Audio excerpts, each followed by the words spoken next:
धन्यवाद। आज की सुबह फिर प्रभु ने हम सबको इकट्ठा किया इस भोर के समय में, और प्रभु ने हमें इस समय दिया, इसके लिए धन्यवाद। आए आज प्रभु के वचन हम देखेंगे। यूहन्ना की किताब उसकी 15 अध्याय, यूहन्ना की किताब उसकी 15 अध्याय का 4 और 5 आयत। यदि आपके पास पवित्र धर्मशास्त्र बाइबल है आप देखिए और यहाँ सुनिए प्रभु का वचन। आज 2 आयत में हमें क्या सिखाते हैं। यहाँ लिखा हुआ है, तुम मुझ में बने रहो और मैं तुम में। जैसे डाली यदि दाखलता में बनी न रहे तो अपने आप से नहीं फल सकती, वैसे ही तुम भी यदि मुझ में बने न रहो तो नहीं फल सकते।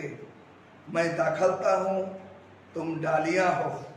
जो मुझ में बना रहता है और मैं उसमें, वो बहुत फल लाता है, क्योंकि मुझसे अलग होकर तुम कुछ भी नहीं कर सकते। आमीन। आज मैं यहाँ से बोलने का शीर्षक देना चाहता हूँ, फलवंत मसीह जीवन, फ्रूटफुल क्रिश्चियन लाइफ। फलवंत मसीह जीवन। भाई आज हम जब देखते हैं इस प्रभु के वचन में, तो प्रभु यीशु मसीह ने बहुत साफ साफ रूप से कहे हैं कि कहते हैं कि यदि तुम मुझ में बने रहोगे और मैं तुम में बने रहूंगा तो तुम बहुत से फल फलाओगे, और यदि मुझ में तुम नहीं बने और मैं तुम में नहीं बना तो फल नहीं फल सकती है। मैं दाखलता हूँ, तुम डालियां हो। प्रभु ने बोला मैं दाखलता हूँ, तुम डालियां हो, और यदि तुम बनना चाहते हो, यदि फल फलाने की जीवन जीना चाहते हो तो आपको मुझ में बने रहना पड़ेगा। प्रभु के वचन में ये लिखा है। भाई बहन, हम मसीह जिंदगी में हम सब लोग फलवंत जिंदगी जीना चाहते हैं। सफलता की जिंदगी हो, आशीष की जिंदगी हो, या हम जिस प्रकार से भी अपने जीवन में एक आशीषमय जिंदगी जीना चाहते हैं। तो प्रभु यीशु मसीह ने यहाँ पर एक पेड़ की उदाहरण दिया गया है। जो पेड़ जो है, जो दाखलता है और जो डालियां हैं, जैसे प्रभु यीशु मसीह एक दाखलता है और हम डालियां हैं, और इसी रीति से प्रभु कहते हैं कि यदि जो डालियां हैं दाखलता में नहीं बने तो वो कभी भी फल नहीं सकते हैं। इसलिए आपको और मुझे भी प्रभु यीशु जो दाखलता है उनमें हमें बने रहने की जरूरत है, बने रहने की। जब हम उनमें बने रहते हैं, प्रभु यीशु मसीह कहते हैं कि तुम फलवंत बनोगे, तुम फल फलाओगे। कैसे प्रकार की फल प्रभु यीशु मसीह कह रहे हैं। एक मसीह जिंदगी में आत्मा की फल, आत्मा की जो फलें हैं, हम ये धन दौलत की बात नहीं कर रहे हैं। परमेश्वर कहता है कि आत्मा की फल परमेश्वर, तुम बढ़ते जाओगे, तुम परिपक्व बनते जाओगे। मसीह जीवन में एक परिपक्व जीवन आप होते जाएगा। इसलिए प्रभु यीशु चाहते हैं कि हम फलवंत बने और एक आशीषमय जिंदगी हम मसीह जीवन में जी सके। इसलिए प्रभु यीशु मसीह ने यहाँ पर ये बातें बताया गया है कि तुम मैं दाखलता हूँ, तुम डालियां हो, तुम मुझ में बने रहो। प्रभु यीशु के बिना हम कुछ भी नहीं कर सकते हैं। जिस प्रकार से एक उदाहरण है बाइबल में, बहुत एक अच्छी उदाहरण है, जो पतरस कहने वाला एक व्यक्ति प्रभु में बाइबल में देखते हैं। उसने रात भर मछली मारा, मछली पकड़ने के लिए गया, रात भर उसने मछली के लिए जाल फेंका, लेकिन उसमें एक भी मछलियां नहीं आई, एक भी मछली नहीं आई। तो प्रभु यीशु मसीह वहां पर पहुंचे और यीशु मसीह ने पतरस को कहा कि और इस नाव को लेकर तालाब की ओर लेकर जा। और प्रभु जो पतरस ने इस बात को सुना, और उस लूका की किताब में मिलेगी इसको आपको 5 अध्याय में। उसने जब प्रभु यीशु की बात मानकर यीशु को नाव में बैठाकर जब लेके जा रहा था झील की ओर, तो यीशु मसीह ने वहां पर उस सिमोन पतरस से कहा कि इस जाल को यहाँ पर डाल दे, गहराई की ओर डालने के लिए प्रभु यीशु मसीह जी ने कहा। तो उसने जब वहां पर जाल को डाला तो वहां पर बहुत सारी मछली उस जाल में आई। और प्रभु यीशु मसीह ने जब उसने बहुत सारी मछली को वहां देखा, और प्रभु का वचन कहता है कि और दूसरे लोग भी आकर उस मछलियों को उस नाव में डाला। इस प्रकार से उसने ये उसके जीवन में बहुत बड़ी आशीष आई है। जब तक प्रभु यीशु मसीह नहीं थे तब तक उसके जीवन में वहां पर आशीष नहीं हुई। जब यीशु प्रभु वहां आए तो उसी जगह था, उस जगह में, और जो मछली मारने की जाल डाला था और उस समय नहीं थी, पर भी जब यीशु ने कहा और यीशु वहां पर थे तो उसने बहुत सारे क्या किया, मछलियों को पकड़ पाया।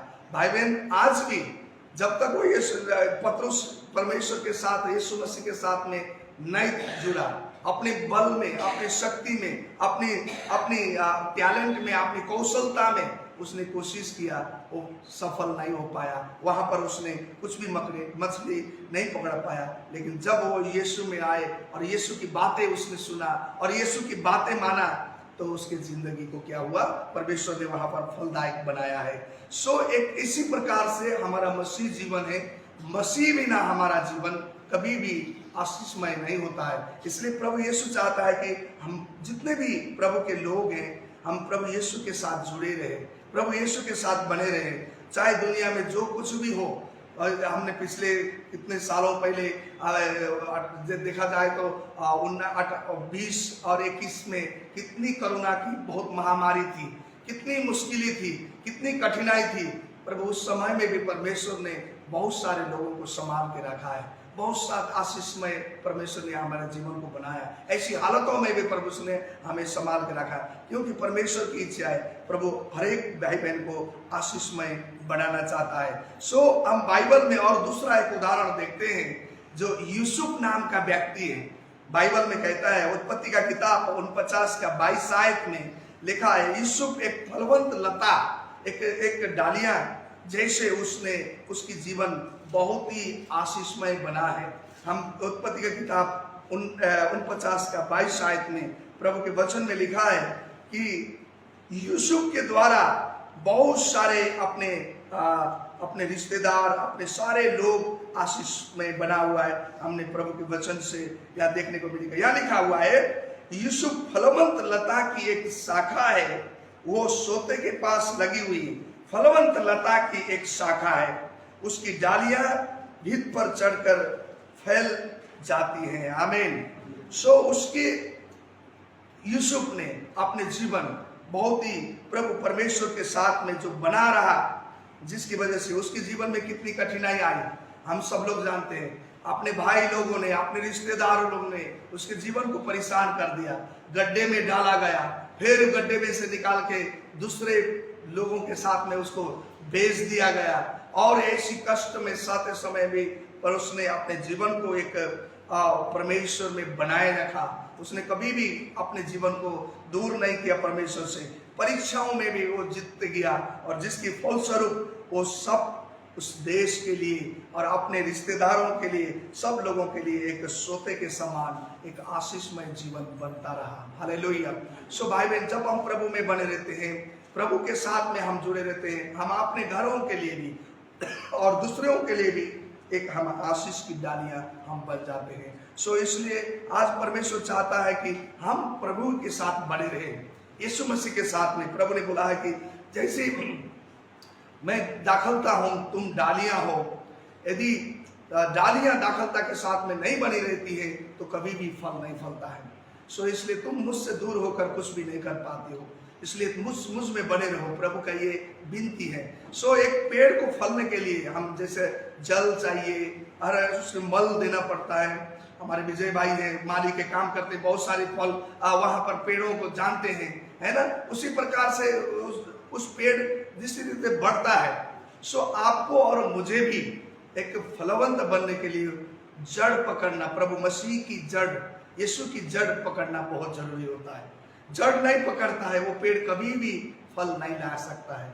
इसलिए वो जड़ पकड़ जाएगा, मिट्टी में जड़ पकड़ता है तो उसी रीति से वो पेड़ भी क्या होता है, हरा भरा रहेगा, फलते रहेगा। इसीलिए हमारे जीवन, एक मसीह जीवन भी मसीह के साथ में जड़ पकड़ के हम जब चलते हैं तो हमारा जीवन भी आशीषमय होता है। हमारी व्यवहार सही होती है, हमारे चाल चलन सही होना शुरू करता है। जब तक हम जड़ नहीं पकड़ते हैं तब तक हम कभी भी फलवंत नहीं बन सकते हैं, एक आशीषमय नहीं बन सकते हैं, एक दूसरे के लिए आशीषमय जीवन नहीं हो सकता है। इसलिए आपको और मुझे आज प्रभु में जड़ पकड़ने की जरूरत है। प्रभु में बने रहने की जरूरत है।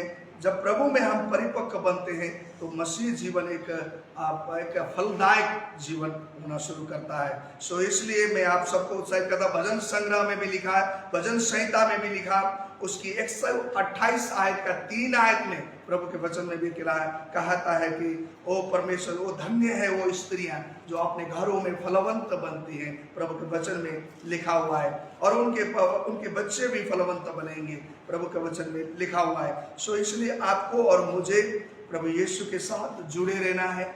हमारी हर एक परिस्थिति जैसे भी हो, जैसी हालत होने से भी हमें यीशु के प्रभु के साथ जुड़े रहना है, और उसके साथ जब जुड़ते हैं तो हम एक फलवंत जीवन हम जी पाते हैं।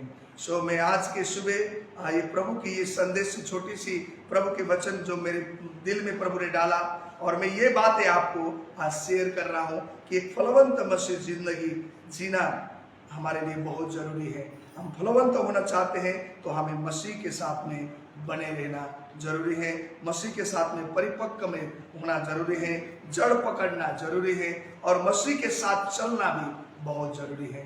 यदि हम जब ऐसे जीवन हम जीते हैं तो हम फलवंत मसीह जीवन जी सकते हैं। ये प्रभु का वचन है। इस वचन के द्वारा परमेश्वर हम सबको आशीष दे। मैं